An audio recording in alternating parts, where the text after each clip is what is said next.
Buenos días a todos al Colegio Oficial de Arquitectos de Madrid, vuestra casa. Me encanta presentar un libro porque no es lo que suelo hacer, pero en este caso, Iñaki, si tú me dices ven, lo dejo todo, porque suele proponernos siempre temas interesantísimos. Este libro, mira, no le había visto, pero me parece una joya. El poder poner a disposición de los colegiados todo el conocimiento de esta forma de construir, que no es nueva, que en realidad lo que es nuevo son los sistemas, ¿no? Ahora nos lo contaréis, pero en realidad un material tan noble, ¿no? Yo tengo un abuelo que era maderero, tenía una industria de madera, con lo cual para mí la madera lo vinculo con mi memoria familiar y me parece un material magnífico que siempre los grandes arquitectos han sabido sacarle partido, tanto Wright como si pensamos en la obra de Aalto, ¿no? Esa madera. Es ineludible mencionaros el Congreso de Barcelona de la Unión Internacional de Arquitectos, en el que algunos de los que estamos aquí hemos estado, inspiracional, un poco abrumador, demasiados contenidos a la vez, pero bueno, sí que cuando como arquitectos nos concentramos entre nosotros mismos y nos autoconvencemos de una realidad, que es la responsabilidad que tenemos con toda la sociedad, de los nuevos desafíos, la descarbonización, la circularidad, pero vemos también que es una maravillosa profesión que ha sido esencial y ha estado al servicio de los ciudadanos pues desde que nació, desde que se inventó para crear nuestros primeros cobijos, nuestros primeros espacios habitados. Somos los que hemos configurado ese espacio que ha dado forma a las sociedades estructuradas. Somos los que hemos acompañado desde el inicio a las distintas civilizaciones y siempre desde soluciones locales, hasta que la globalización unificó ciertos criterios, homogeneizó ciertas formas constructivas, ciertos sistemas, no sé si de manera acertada o no, eso es cuestionable, y ahora volvemos de nuevo al discurso de lo local, ¿no? Ahora te das cuenta en estos congresos cómo magníficos arquitectos responden de manera muy eficaz, bella también y útil desde fórmulas locales, pero afrontando retos comunes, ¿no? Que es lo que estamos intentando ver. No me voy a extender mucho más, sí deciros el compromiso de este colegio, de esta Junta y mío personal con lo que significa este libro, con lo que significa la innovación. La arquitectura siempre ha tenido que trabajar con la industria, necesitamos entendernos, necesitamos desarrollar e innovar conjuntamente. Me quedo con una conferencia de Shigeru Ban, en la que hablaba que él dibujaba todo a mano, en la que decía que el dibujar a mano vinculaba lo que se desarrolla con el corazón, mucho más que cuando se dibuja con la cabeza y con ordenadores. Y luego con Radic, que dijo una frase maravillosa que decía que la trascendencia de la arquitectura no radica en su materialidad, sino en la memoria. Y yo digo, bueno, pues la madera contiene ambas características, materialidad y memoria. Así que espero que sea una jornada magnífica, espero aprender un montón, voy a quedarme todo lo posible. Bienvenidos al colegio de nuevo, esta es vuestra casa, así que hacerla vuestra, utilizarnos y, por favor, presentar más libros como este. Así que lo vamos a tener en la biblioteca, un placer y muchas gracias a todos por elegir el colegio. Gracias.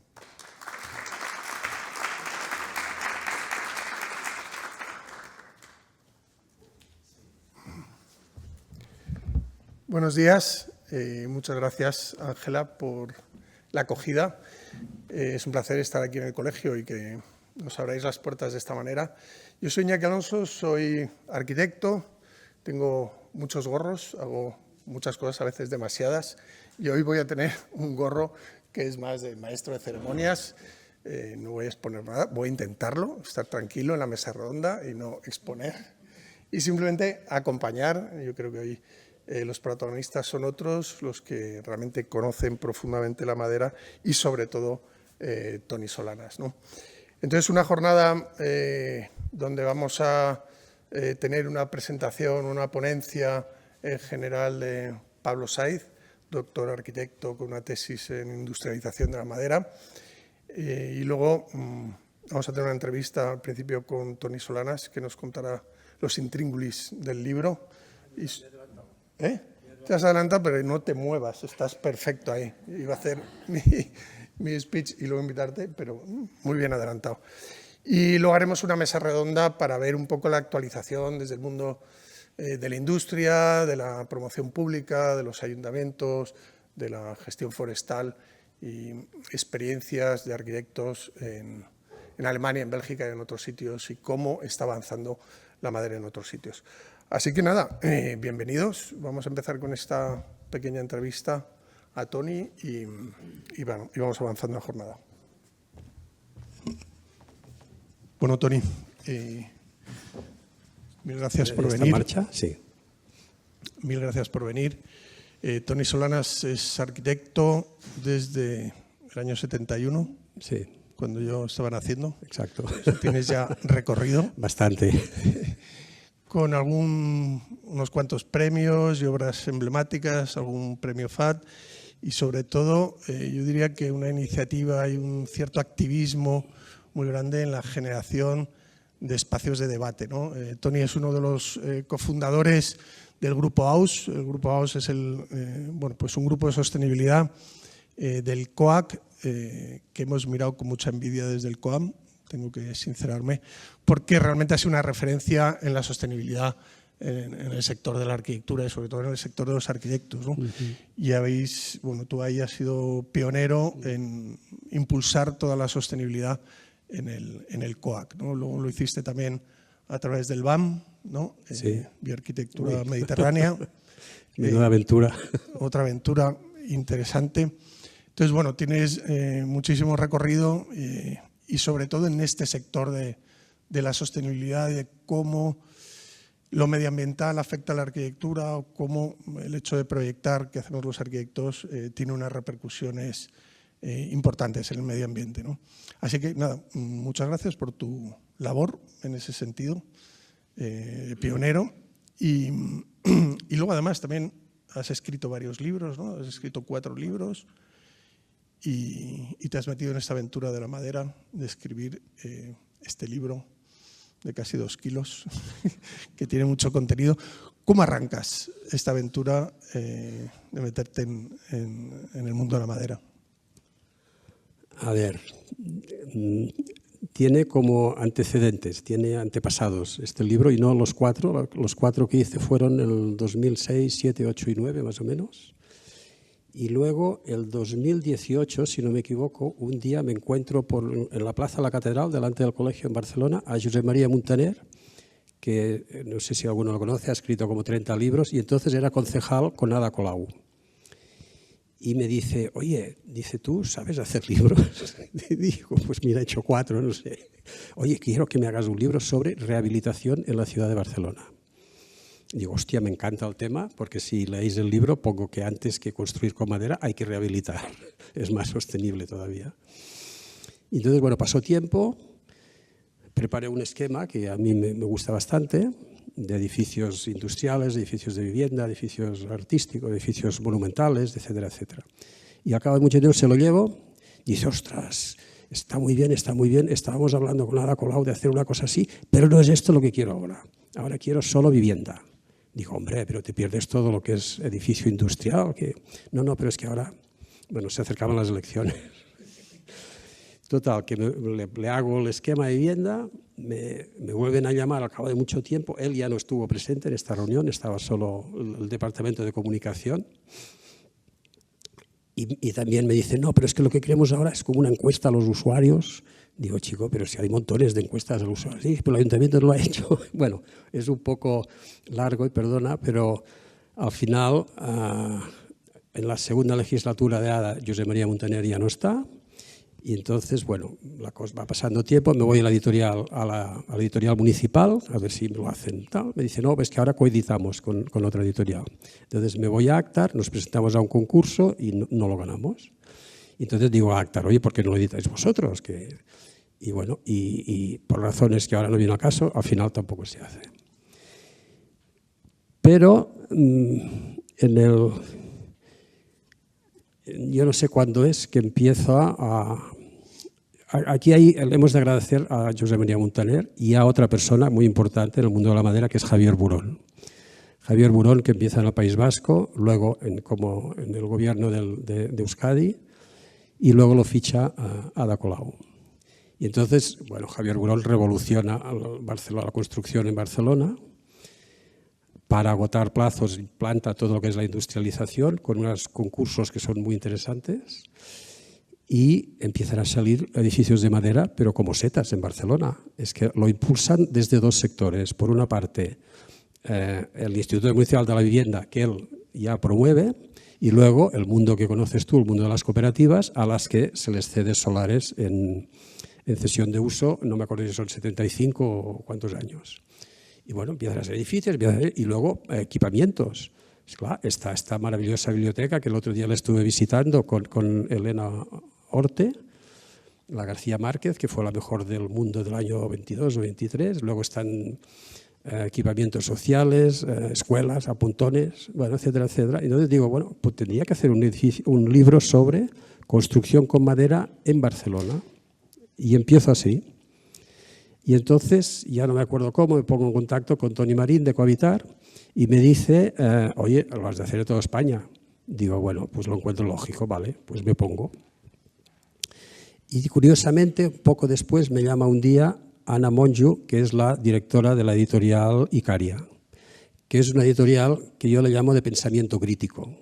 No sé si la conocéis, tiene libros muy profundos, muy de izquierdas, muy serios. Y pensé, mira, son dos públicos distintos, el público de Cohabitar y el público de Icaria, porque no les propongo hacerlo juntos. Y resulta que no puede ser hacerlo juntos, entonces lo hace Toni. Y con Toni me pongo ya en serio, pues a finales del 22. Y entonces empezaba a recoger obras.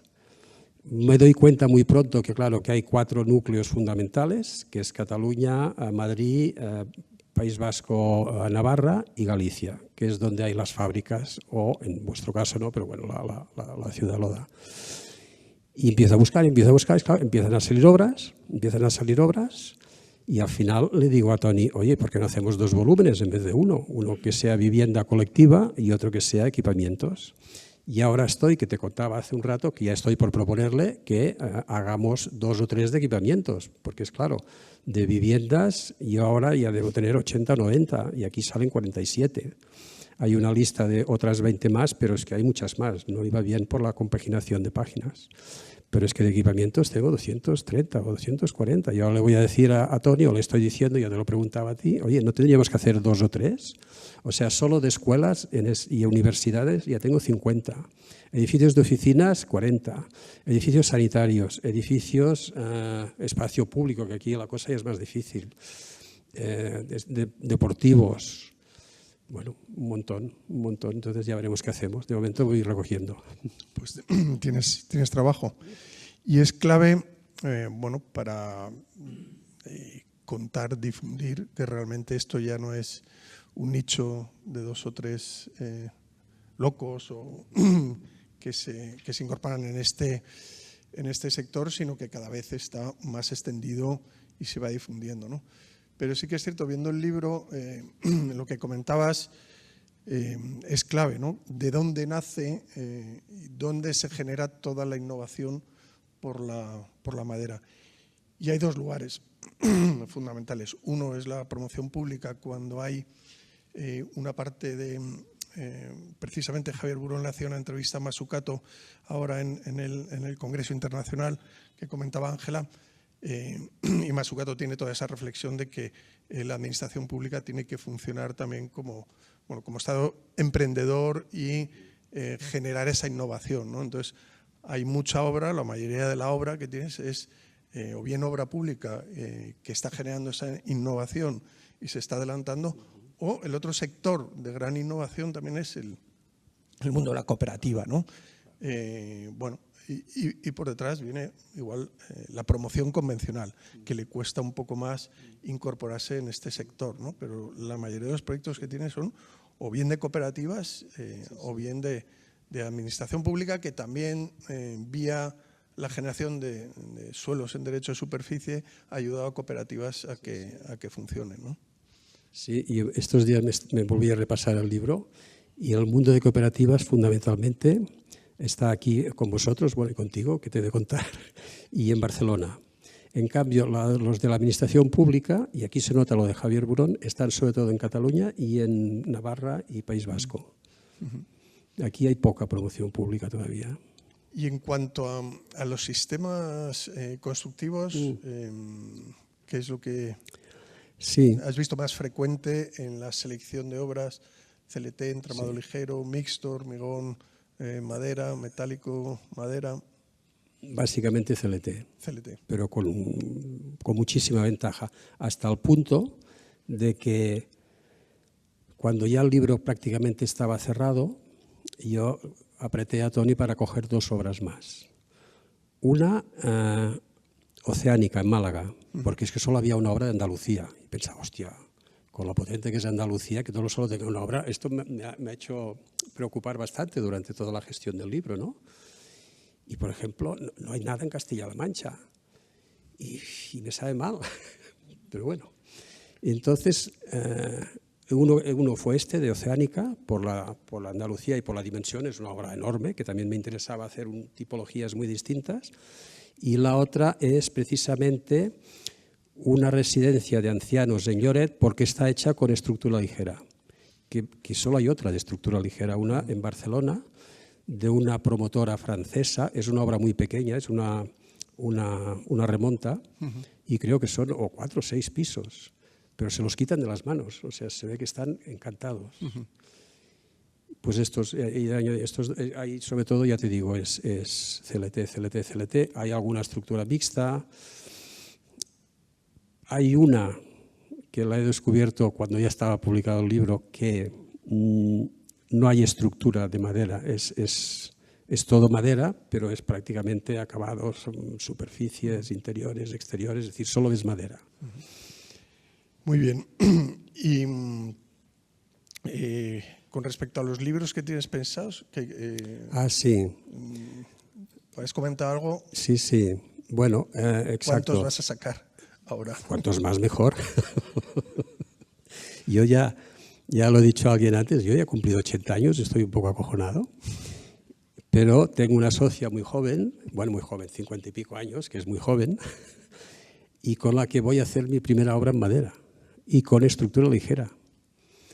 Entonces, ahora me estoy yendo por las ramas. Solo tuve una experiencia previa, el 2001, me parece que cuando empezabas tú, con Miguel Nevado, precisamente, en una rehabilitación de un edificio modernista, la Fábrica del Sol, que es un encargo que a mí me cambió la vida totalmente, y era un altillo. Y entonces, bueno, lo calculó Miguel, que además me impresionó mucho porque también fue la primera vez que yo ni sabía que existía, que desde otro ordenador situado en la provincia de Soria se podía meter tu ordenador y hacer cositas. Y bueno, me quedé impresionado. Y ya me he vuelto a ir por las ramas y ya no sé qué me preguntaba. Los próximos libros. Los próximos libros, consecuencia de aquel desacuerdo entre... Bueno, desacuerdo. Sí, lo que decía Toni Marini tiene toda la razón, es decir, es que el pez gordo se acaba comiendo al pez chico. Claro, Icaria es una editorial muy potente, muy importante. Yo les empecé una colección de libros de bioarquitectura, pero claro, entonces Toni dice, no sé, que ahí editamos uno de Gernot Minke, y Toni dice, hombre, no sé cuántos libros de Gernot Minke va a vender Icaria, y tiene razón, porque tú cuando vas a Icaria no buscas libros de Gernot Minke. Bueno, total, que entonces el libro inicial, que primero tenía que ser de Barcelona, luego de toda España, y tenía que ser un libro mucho más variado, no solo con imágenes, sino con textos teóricos, de personas expertas, dije, bueno, pues lo voy a separar. Los libros más sesudo, más de pensamiento crítico, lo hago con Icaria, y el de las imágenes de los edificios lo hago con Ecohabitar. Y el de Icaria, pues está a punto de caramelo, hay unas 20 y pico de colaboraciones, yo no me las sé de memorias, pero está, ¿cómo se llama? Bueno, los nombres, Marta... Bueno, no me acuerdo. Una experta en acústica, que es el gran problema de la madera, sí. Una experta en el fuego, un experto, Jorge Blasco, sobre los bichos, etcétera, etcétera. Ya os digo, bueno, y me meto entonces en el tema del bosque, Porque una de las cosas que o sea, fundamentalmente la idea del libro es para que la gente pierda el miedo a construir con madera. Porque hay miedo. Y ahí y está el lobby del hormigón, perdona, y del acero. Y de que, bueno, si da el caso, luego puedo contar alguna anécdota chistosa. Y entonces conviene hacer perder el miedo. Y por lo tanto, esta duplicidad de decir, jolín, mirar qué cosas que se están haciendo tan fantásticas y mirar qué pensamiento hay detrás. Es decir, el fuego, o sea, la madera resiste mucho mejor al fuego que no el hierro y que el hormigón. Hay fotos espectaculares de estructuras que han colapsado de hierro y la madera ha aguantado. Entonces, cuando haga no sé qué volumen de los de equipamientos, el que me hace más ilusión es, hay un cuartel de bomberos allí en Cataluña, en un pueblecito pequeño. Y cuando tú hablas con los bomberos, yo el edificio este de la Fábrica del Sol reforcé una estructura de hierro que era cuando el uso era privado, y pasó a uso público, que has de aumentar mucho la sobrecarga, reforcé la viga de hierro con una viga de madera. Y lo primero que hice también fue ir a los bomberos. Y sí, señor, te dan la bendición enseguida. O sea, el comportamiento de la madera es fantástico. Bueno, supongo que luego los expertos saben más que yo. Sí, luego vamos a avanzar. Te voy a invitar a que entre los dos hagamos la entrevista a la mesa redonda y compartir un poco la experiencia de los diferentes sectores. Has hablado de Castilla-La Mancha, creo que Gonzalo nos puede hablar cosas de última hora de Castilla-La Mancha. Has hablado mucho del CLT y es cierto, nosotros podríamos decir que estamos empezando en España. Con Julio de la Fuente también vamos a tener experiencias en Alemania, en Bélgica, que van un poco por delante, y experiencias mixtas, donde se están haciendo otras cosas, ¿no? Entonces, pues nada, mil gracias por tu visión y tu tenacidad y estar siempre ahí innovando y aportando y transfiriendo conocimiento. Los dos libros y esta idea de separar un poco el mundo de la imagen, el mundo de los proyectos y el mundo del pensamiento en el otro libro me parece muy, muy acertado, ¿no? Este es más difícil llevártelo a la playa, por lo que pesa. El otro lo puedes... El otro será muy manejable. En la mochila y le puedes dedicar una lectura este verano. Así que, nada, cerramos esta pequeña entrevista, luego ya cerraremos toda la mesa y comentamos a la gente dónde puede adquirir el libro. Y vamos a dar paso a Pablo Saiz, que es doctor arquitecto con una tesis en industrialización de la madera y que nos va a dar una pequeña visión de cómo funciona la madera industrializada. Así que pasamos ahí y luego ya volvemos. Gracias, Pablo.